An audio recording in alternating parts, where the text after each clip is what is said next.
संपूर्ण माझी माहिती त्यांनी नगरसेवक थ्रू करविली.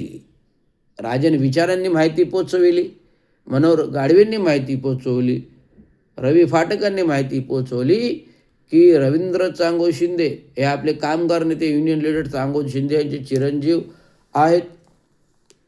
त्यांच्या स्थित खाटण रोडमध्ये प्रभाग आहे आणि तिथले ते आहेत, राहते आणि आपलेच माणसं आहेत. आणि त्यांचे चिरंजीव वान धमकी देणं म्हणजे स्वतःच्या अंगावरती आ बैल मुझे मार सारखे आहे असं धर्मवीरांना वाटलं. ते घाबरले, घाम फुटला. त्यांनी मला तात्काळ निरोप पाठवला. अरे त्यांना सांगा येऊन भेटा. मी गेलो भेटायला. भेट कधीची ठरली?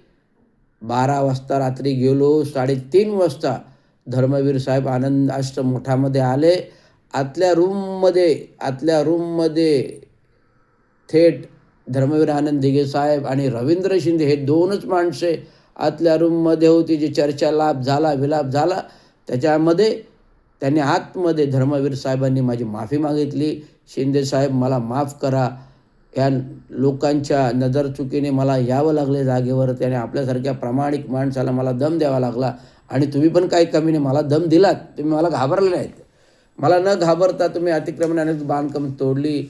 असे विशेष म्हणजे तुमच्यासारखे अधिकारी महानगरपालिकेमध्ये असावेत असं सुतवाद करून मला पाठ थोपटले, आशीर्वाद दिले. त्या पाठीचा आशीर्वाद आज रवींद्र शिंदे मोठा झाला.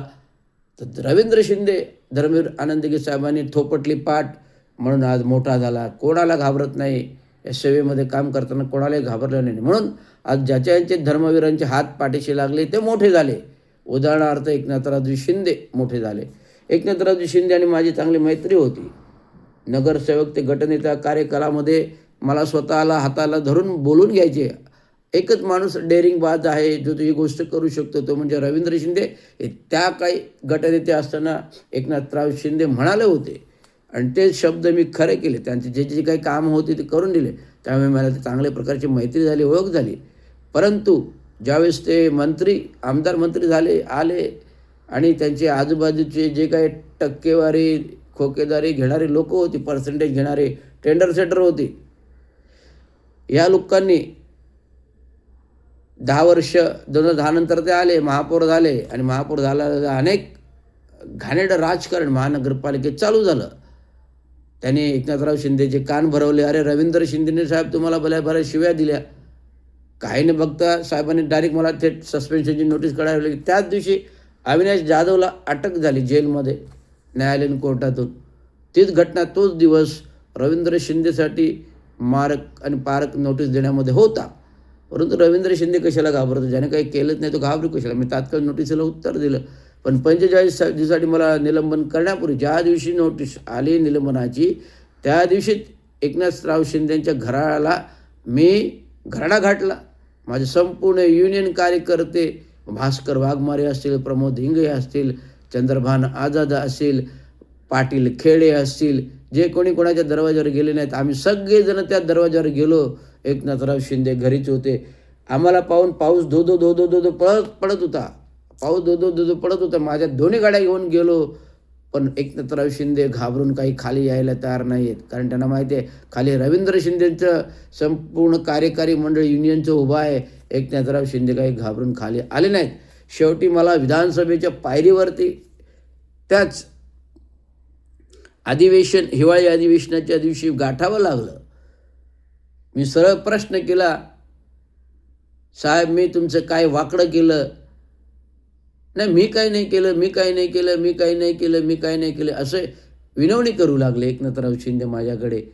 ते पण विधानसभेच्या पायरीवरती गाठलं. कुठे गाठलं?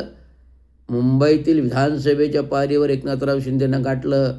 आणि गाठल्या मला बघितल्या घाबरले. 2 हात पसरून असंच उभा राहिलो. साहेब इथेच थांबा. तुम्ही माझ्या बाबतीत असं का केलं? मला सस्पेन्शनची नोटीस का काढली? नाही, मी काय नाही केलं. मी बघतो, आयुक्तांना सांगतो, करतो. असं करत 45 दिवस झाले. 2 वेळा बंगल्यावरती घरी काजूवाडीच्या गाठलं आणि एक रात्री आदल्या संध्याकाळी सकाळी गाठलं आणि एक दिवस सकाळीच उठलो. थेट 8 वाजता त्यांच्या बंगल्यात शिरलो. एकनाथराव शिंदे टी शर्टवरती होते आणि शॉर्टवर होते. तिथेच त्यांना गाठलं. मला बघितल्या आतमध्ये बोलावलं. आयुक्तांना फोन केला, बिपिन जी और रविंद्र शिंदे का मैटर ख़त्म करो, उसमें कुछ नहीं है, वो अपने गुस्से से किया था तो उसको पीछे ले लो, उनको काम पे ले लो. 15 सप्टेंबर इंजिनियर्स डे होता. 15 सप्टेंबर इंजिनियर्स डे होता. मी आयुक्तांना बराच वेळा भेटलो, साहेब मी काही करू शकत नाही, तुम्ही एकनाथराव शिंदेना भेटा. त्यामुळे ही माजोरडी, ही चरबी कशामुळे आली? मला जाता जाता दमही दिला, तुझी नोकरी खाऊन टाकायला. अरे माझी तर नोकरी मला माझ्या बापाने दिलेली आहे, चांगू शिंद्यांनी दिलेली आहे, ज्यांनी नगरपालिका महानगरपालिका घडवली, ग्रामपंचायत नगरपरिषद नगरपालिका महानगरपालिका घडवली. ती श्रीमंत केली. आज तुम्ही टक्क्याने खाऊन भिकारी केली. आणि त्या रवींद्र शिंदेला, चांगू शिंदेच्या मुलाला तुम्ही दम देता, नोकरी खाईल. नोकरी काय माझ्या बापाने दिली, तुमच्या बापाने नाही दिली? मी थेट प्रश्न विचारतो. आज ठाणे महानगरपालिकेत जे कर्मचारी आहेत, गावखेड्याहून आले, ते चांगू शिंदेने आणले, ते वारसा हक्क नाही. जे अभियंते भरती केलेले आहेत ते चांगू शिंदेने करायला लावले का? त्यांच्या मुलाला गेले झाले. 50 असे 3 वेळा अभियंते भरले, तेव्हा महानगरपालिकेमध्ये अभियंते आले का? तुम्ही आणले का अभियंते? सांगली असो, सातारा असो, कोल्हापूर असो, बीड, धुळे, या संपूर्ण जी काही लोकं आली ती चांगू शिंदेमुळे अभियंते आले महानगरपालिकेत. आधी अभियंते नव्हते. विचारा प्रकाश परांजपे जे वरती गेलेत, विचारा. त्यांचं विधान होतं, अरे आता काय रवींद्र शिंदे, चांगू शिंदेचे सुपुत्र अभियंते आले, आता महानगरपालिकेत लागणार. हो लागणार ना, अधिकार आमचा होता, हक्क आमचा होता. नगरपरिषद, नगरपालिका, ग्रामपंचायत, महानगरपालिका माझ्या बापाने घडविली, तर माझा अधिकार हक्क आमचे हे बनतो. आम्ही काही उपरे नाही आलो. 1930 पासून ठाणे जिल्ह्यात, ठाणे महानगरपालिका क्षेत्रात, ठाणे जिल्ह्यात वावरतो.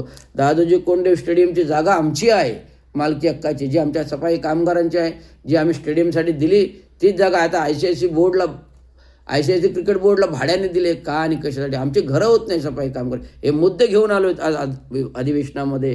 त्यामुळे अधिवेशनामध्ये हे मुद्दे येणार, एवढंच मी सांगतो. आणि सांगतोय, हा रवींद्र शिंदे आहे, कोणाच्या बापाला घाबरणार नाही, भीमाच्या रक्ताचा आहे, छत्रपती सेना प्रमुख आहे, छत्रपती सेना प्रमुख, जे शिवसेना जयंती दिवशी पक्ष उभारला, छत्रपती सेना प्रमुख आहे.